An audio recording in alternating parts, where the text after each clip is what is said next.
She told me she was working late. That was the first lie. I remember the exact moment.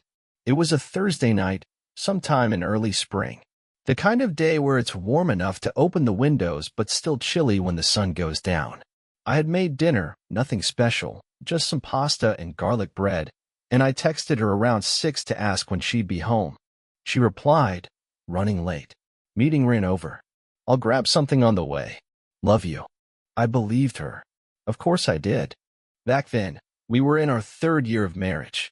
We'd been together for 7 years in total, married for 2. I honestly thought we were doing great. Sure, life was busy. Work, errands, the everyday grind. But I still looked at her and felt lucky. I still thought she looked at me the same way. But that night, something didn't feel quite right. Not because of the text. Not even because she came home after 10 and smelled like a mix of wine and something sharp cologne. Maybe. No, what really got to me was how casual she was. Like nothing had happened. She tossed her bag down, kicked off her heels, and started talking about her day like we hadn't just skipped dinner plans completely. That was the first time I got the feeling. I pushed it away. The truth is, I didn't want to be the kind of guy who snooped through his wife's phone or questioned her every move. I grew up watching my father do that to my mother, and it tore them apart. I told myself I'd never be that man. I wanted to be the kind of husband who trusts, who believes in his wife. And for a long time, I was. But little things started piling up. She got a new password on her phone, started sleeping with it under her pillow. When I asked her about it, she laughed and said it was because of work, confidential emails, sensitive projects. She was a marketing manager. I didn't question it. Then there was the perfume. Not hers, someone else's. Once, maybe twice, I noticed it when I hugged her as she walked in the door. It wasn't her scent. It was muskier, more masculine. When I mentioned it, she smiled and said, "Oh, weird. I must have hugged one of the guys goodbye today. We all went out after work." That explanation stuck with me for days. She started coming home later, sometimes with half-finished excuses. We had drinks after the meeting, got stuck in traffic, had to swing by the store. I never pushed. I didn't want to seem jealous or clingy. I figured maybe she was just tired, burned out. Maybe we both were. I started noticing how she checked out of conversations. We'd be watching a movie, and she'd be glued to her phone, sometimes smiling at something she didn't share with me. I'd ask, "Who were you texting?" And she'd say, "Oh, just work stuff," and change the subject. Once or twice, I leaned over and tried to glance at her screen, and she tilted it away, like it was nothing, like it was instinct. I still remember the night she came to bed late, and I half woke to her slipping under the sheets.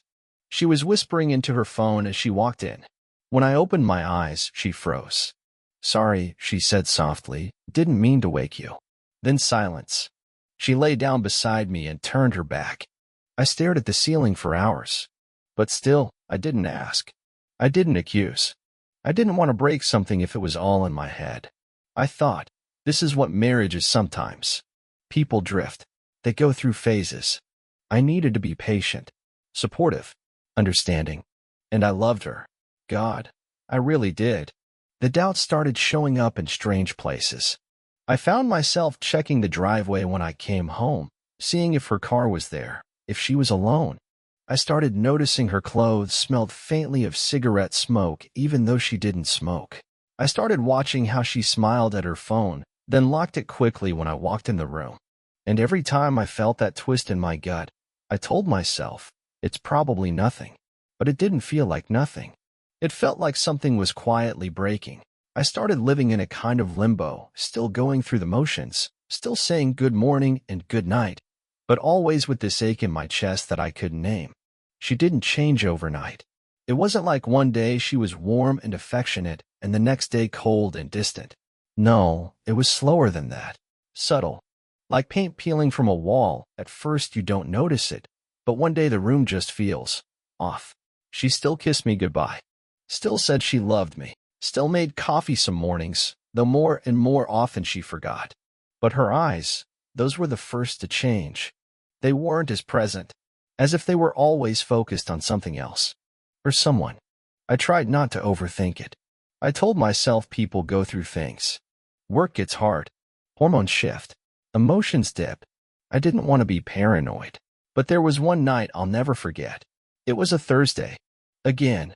She was in the bathroom, door cracked open, doing her makeup. It was late, too late for work, too late for dinner with friends. I leaned against the door frame and watched her for a moment. She was humming softly to herself, smiling. But it wasn't a smile I recognized. It wasn't for me. She didn't notice me right away. She was applying mascara, checking her phone between brush strokes. And I remember thinking, she looks like someone on a first date. That electric kind of energy. Like she's about to be seen in a way she craves. When she did spot me, she jumped a little. "Oh, hey. Didn't hear you come in. Going somewhere?" I asked. She barely paused. "Lena invited me out. Girls thing. She didn't text until late. Sorry. I'll only be a couple of hours." I nodded. My voice felt like it didn't belong to me. "Have fun." She kissed me on the cheek, grabbed her purse, and was gone. I stood in the hallway for 10 minutes, listening to the sound of the front door closing, her car starting, and the quiet that followed. It was the kind of silence that doesn't feel peaceful. It feels final. The next day, I asked casually how it went. She shrugged, said they just had drinks and talked about work. "Nothing exciting," she added, smiling. But something didn't sit right. She smelled different. Like smoke. Like strong cologne. Like wine on her breath mixed with a kind of thrill she couldn't completely hide. She didn't offer many details, and I didn't push. But after she left for work, I checked the laundry basket. The clothes she'd worn were at the bottom. Her top had a faint smear of lipstick. Wrong color, not hers. Her jeans smelled like a bar floor. And then, a few days later, it happened. I was driving home from work and saw her. She was standing outside a black sedan parked near the corner of a grocery store. She wasn't holding any bags, just leaning in, talking to the driver. And then as she kissed him, quick, confident, familiar, like they'd done it 100 times. She slid into the passenger seat, and the car pulled away. I didn't follow. I didn't blow up her phone or scream into the wind. I just sat there in my car, parked 2 blocks away, hands on the steering wheel, heart in my throat. I felt like a fool, like a man watching his whole world shift and being too stunned to move. That night, she came home around 11. Said Lena had too much to drink, so she stayed with her for a while, helped her sober up, told me I was sweet for not texting, for trusting her. I smiled. I nodded. And I said nothing, because something inside me had changed. Not broken yet, but bent, twisted. I slept beside her like nothing had happened. But I was starting to understand. Something had ended. Quietly. Invisibly. And I hadn't even seen it go. It started with the phone. She left it charging in the kitchen while she took a shower. Normally, it would be in her hand or under her pillow, like a piece of her she couldn't separate from, not even in sleep. But that night, maybe she was distracted. Maybe she didn't think I'd notice. I stared at it like it was something alive. My hands were sweating. I didn't want to be this guy, the guy who snoops. The guy who breaks trust just to prove it's already broken. But I couldn't help myself. My fingers moved before I gave them permission. I unlocked it. She hadn't changed her code.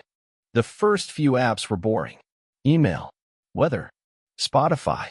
Then I opened her messages. Most were innocent. Her sister, a couple of coworkers, a neighbor about a lost package. But then I saw the name, Dan. Just Dan. No emoji. No last name. No context. I clicked. The conversation wasn't long, but it didn't need to be. It was casual in a way that made my skin crawl. Confident. Like this wasn't new. Still thinking about Tuesday. Your trouble?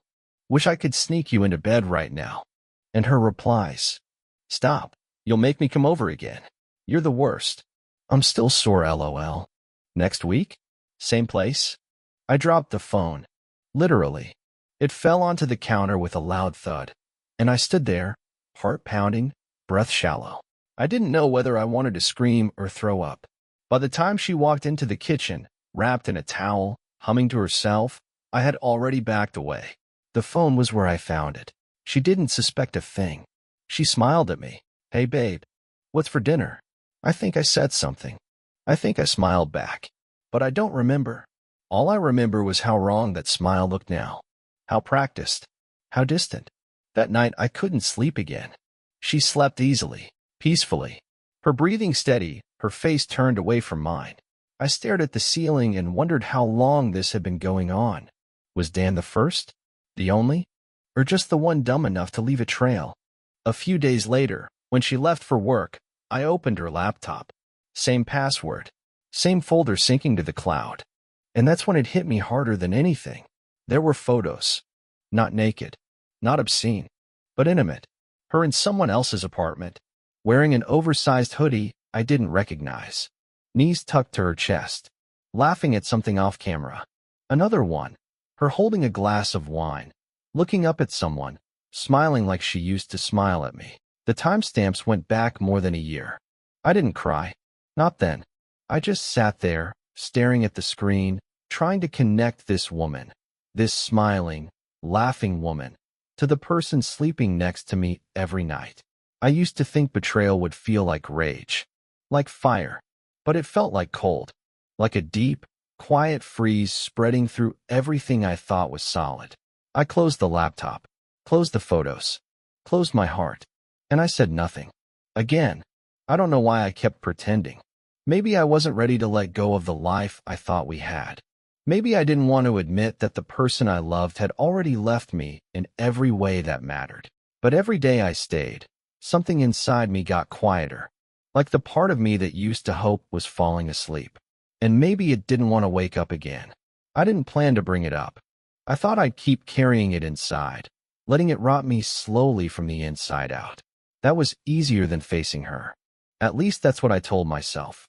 But one evening, it just slipped out. We were sitting on the couch, both of us pretending to watch a movie. She was scrolling on her phone. I was pretending not to notice. I don't even remember what movie it was. Something forgettable, just background noise to our silence. She laughed at something on her screen. Not a big laugh, just a little smirk. And it hit me harder than anything she could have said, because I didn't know who she was laughing with, and I knew it wasn't me. So I paused the movie. She looked up. "Why'd you stop it?" And before I could stop myself, I asked, "Are you cheating on me?" The words came out small. Not angry, not demanding, just tired. She blinked. "What?" I looked straight at her. "Are you sleeping with someone else?" There was a pause, a heartbeat of silence that felt like it lasted a year. She set her phone down, slowly, carefully, like she was suddenly aware of how fragile the moment was. Then came the classic reply. "Why would you even ask me that?" I didn't answer. She stared at me for a while, then shook her head. "Is this because I've been working late? Because I've been stressed? You know that's not fair." "I've seen the messages," I said quietly. "On your phone. And the photos. The ones saved to your cloud." Her mouth opened, then closed again. Her face went pale. For the first time in months, I saw her panic. Not guilt, not sorrow, just fear. Like I'd uncovered something she never expected me to find. She began, then stopped. "I can explain." "Don't. I swear it's not what it looks like." "You've been with him," I said. "Dan." "I saw the texts. You weren't careful." She stood up, started pacing. "It didn't mean anything. It was just it got out of hand. We were just talking at first. He made me feel important." I asked. "Wanted? Alive?" She looked at me then. "I wasn't trying to hurt you. But you did." Her eyes welled up. "Please, don't do this. I still love you." I wanted to laugh. Not because it was funny, but because it was absurd. She said it so easily.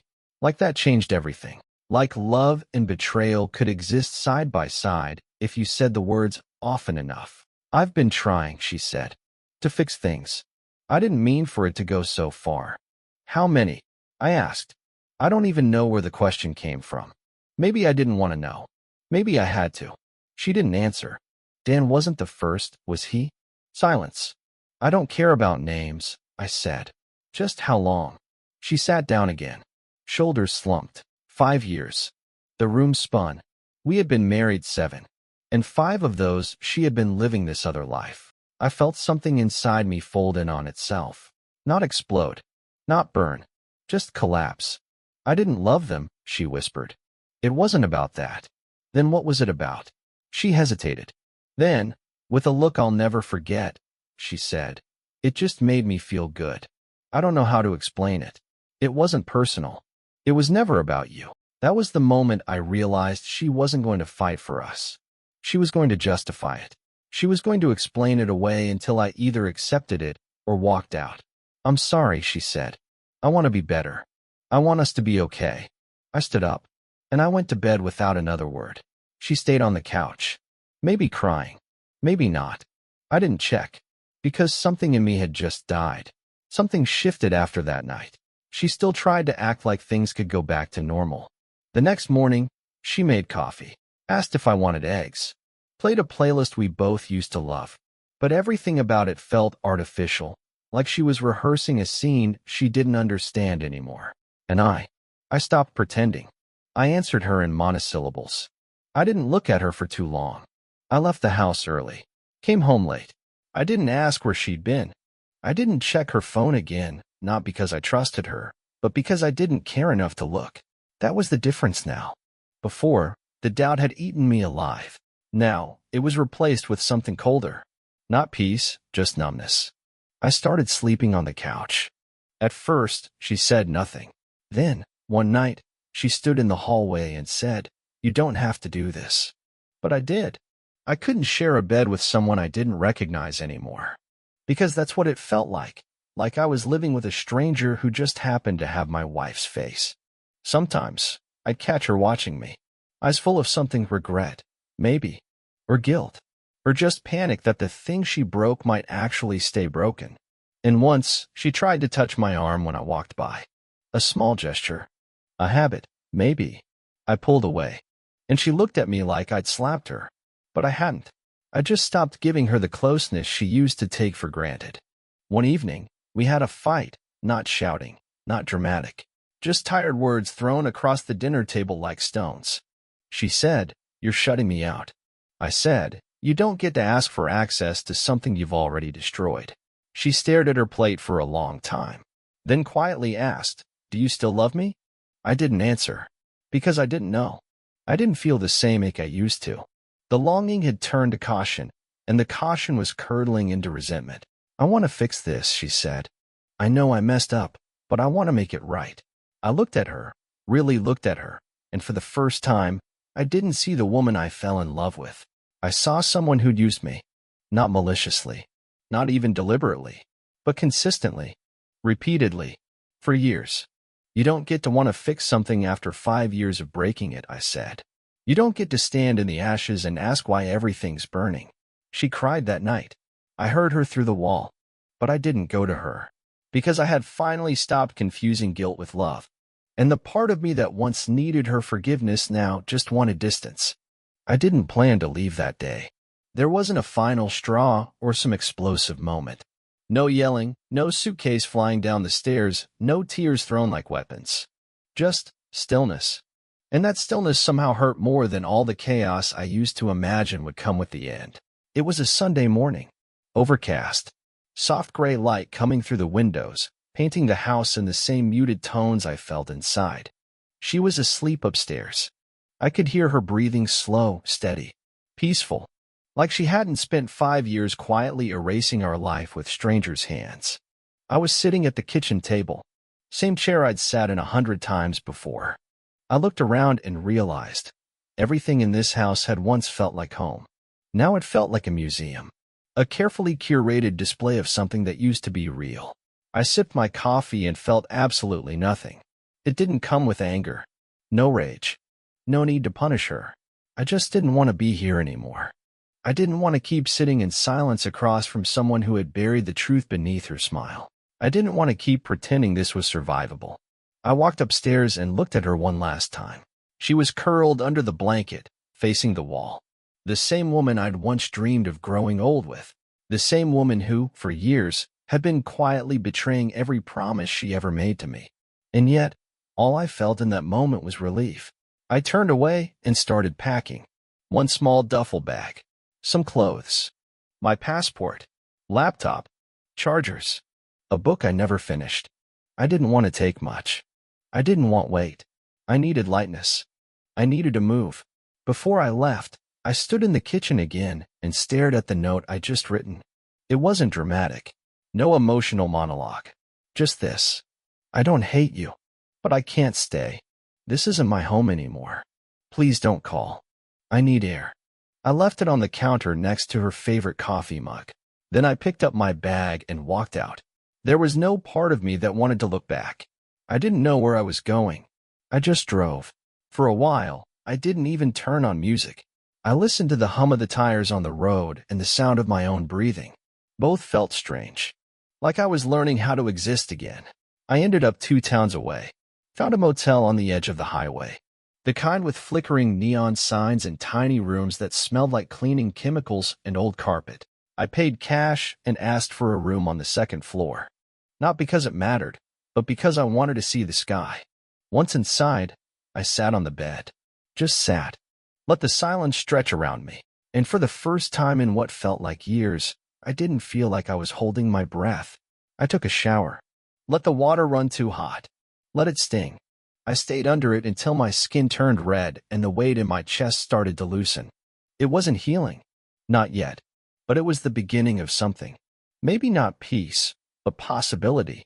That night, I didn't check my phone. I knew she'd be calling.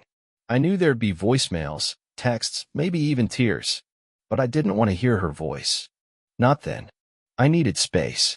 Not to forgive her. Not to forget. But to finally start remembering who I was before her betrayal became my identity. And in that cold, unfamiliar motel bed, I realized something quietly powerful. Leaving wasn't giving up. It was finally choosing myself. The messages started before noon. The first was a missed call, then a second, then a text. Where are you? Please tell me you're okay. I didn't answer. I sat on the edge of the motel bed, phone face down, my thumb resting over the power button. It buzzed again. I found your note. Please just talk to me. I'm begging you. She tried again and again. 10 messages in an hour. 2 voicemails. Then a break. Then another wave. I didn't mean to break us. I swear I didn't. You can hate me if you need to. Just don't disappear. We can fix this. I'll do anything. I read them. Every single one. But I didn't reply.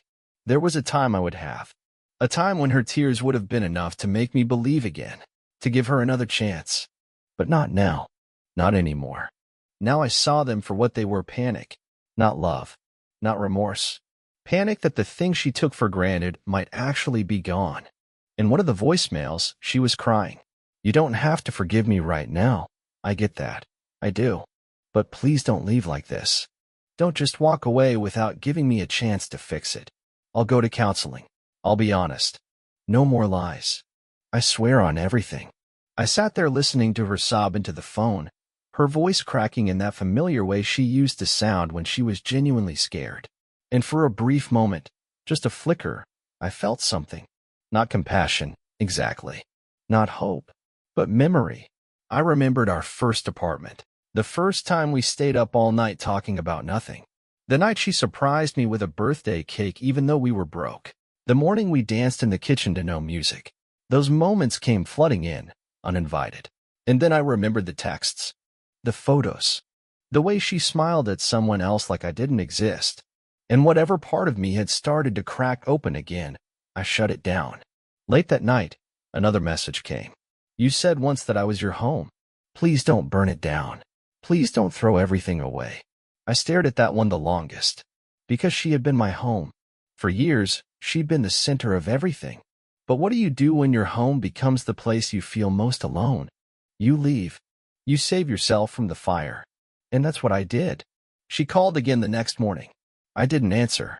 That evening, she messaged. I'm scared. I don't know how to live without you. And for a long time, I just looked at those words. Because the truth was, I didn't know how to live without her either. But I was learning. One breath at a time. It took time to settle into the quiet.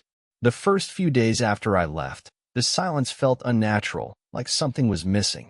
Not just her voice, but the background noise of our life together. The way the floor creaked when she walked barefoot. The sound of her toothbrush. The clink of her ring against a glass. But by the end of the first week, I started to notice something else. Peace. It didn't come all at once. It wasn't a dramatic sunrise or some sweeping epiphany. It was small things. I could breathe deeper. I could sleep without waking up in the middle of the night, drenched in questions. I could go hours without thinking about her, or him, or what they might have done when I wasn't looking. I found a small apartment a few miles from where we used to live. Nothing special, just a one-bedroom with old appliances and paper-thin walls. But it was mine. And for the first time in a long time, I didn't feel like I was walking on eggshells in my own home. I bought groceries, did laundry, worked late when I wanted to, left dishes in the sink without feeling judged. Some nights I cooked real meals. Other nights, I just ate toast over the sink. But everything was on my terms. No lies. No pretending. Just space. And in that space, I started hearing myself again. I called an old friend I hadn't talked to in years. He didn't ask why I disappeared. Just said, "Glad you're okay, man." And we talked for 2 hours like no time had passed. I started going for walks in the evenings. No destination. No timeline. I'd watch the sunset from a park bench, listening to strangers' conversations drift past me like wind. I kept getting messages from her. Some apologetic. Some angry. Some nostalgic. "I miss you. I can't believe you gave up on us. Do you remember the cabin trip? The way you looked at me that night?" I read them. Sometimes I didn't. And then, one evening, I blocked her number. Not out of spite, but because I needed the voice in my head to be mine again. I started writing. Nothing serious. Just a notebook I kept by the bed. Thoughts. Memories. Questions I wasn't ready to say out loud. Sometimes I'd write to her. Sometimes to the version of myself I lost along the way. And in the margins, something new began to take root. Forgiveness. Not for her. Not yet. Maybe not ever. But for me. For staying too long. For believing too hard. For loving someone who had stopped choosing me long ago. One morning, I woke up and didn't feel like a man who'd been cheated on. I just felt like me. And that felt okay. I poured myself a cup of coffee and stood by the window. The sun was breaking through the clouds, just a little. I watched people walk down the street, laughing, talking, living. And for the first time in what felt like years, I didn't feel separate from all of it. I wasn't healed. Not completely. Some nights I still woke up reaching for someone who wasn't there. Sometimes I heard her voice in a song, or in the back of my memory, whispering something sweet that no longer meant anything. But I was standing. I was breathing. I had made it out of the fire. And I was finally starting to feel warm again. It was early evening when I heard the knock. 3 soft taps. Hesitant. The kind of knock you make when you're not sure if you're welcome. I opened the door, and there she was. Standing in the hallway of my apartment building, hair pulled back, eyes tired and red. She looked smaller somehow. Or maybe I had just grown apart from the version of her I used to know. She didn't say anything at first. Just stood there holding a folded jacket and a small tote bag like she didn't know where her hands should go. "Hi," she said finally. Her voice cracked on the second syllable. I didn't move. "You shouldn't be here." "I know," she whispered. I had to try. I stepped aside. I don't know why. Maybe curiosity. Maybe closure. Maybe just that quiet part of me that still wanted to see if there was anything left worth understanding. She walked in slowly, like someone entering a church they hadn't been to in years. She looked around, took in the place, the space I had built without her. "You really left," she said softly. "I did." Silence. She sat down on the edge of the couch, folding her hands. She didn't look like someone rehearsing a speech. She looked like someone who had run out of words and was trying to build new ones out of raw truth. "I thought you'd yell," she said. "Or curse. Or call me names." "I did all of that," I replied. "Just not out loud." She looked down. "I've been in therapy," she said. "Since you left. I've been trying to figure out why I did what I did. And I don't have an excuse. I really don't." She paused, then looked up. "I wasn't unhappy. I wasn't unloved. I just liked the feeling of being wanted, of being in control.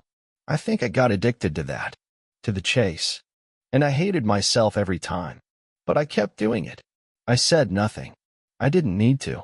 She kept going. "I thought I could have both. You and all of that. Because you were stable. You were good.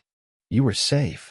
And that part of me, the part that kept cheating, I buried it deep when I was with you. I convinced myself I could keep it hidden. Tears streamed down her cheeks now, but she didn't wipe them away. I ruined the best thing in my life. And I know I don't deserve to ask you for anything. But I'm asking anyway. One last time. If there's even the smallest part of you that still loves me. She stopped, waited. I looked at her, really looked at her. And for the first time since I left, I felt no anger, no hate, just distance. Like I was watching someone else's story. Like the woman in front of me was a ghost from a life I no longer lived in. I do still love you, I said. Her breath caught. But not the way I used to. Not in a way I can build anything on. I think I'll always love the version of you I thought I knew. The woman I married. But she's not here anymore. She closed her eyes. Nodded slowly. I understand. She stood. Took one long, shaky breath. You were the best thing that ever happened to me. And then, softer, like it was just for herself. And I never deserved you. She walked to the door. Opened it.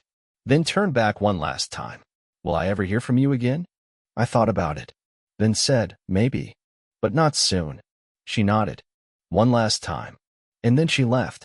No drama. No promises. Just goodbye. I didn't see her again. Weeks passed. Then months. Life kept moving in its slow, quiet way. Work. Coffee. Walks. Conversations with people I hadn't realized I missed. Sometimes I'd think of her. Not with pain, more like remembering a dream. Something that once felt real, but now lived behind a pane of glass.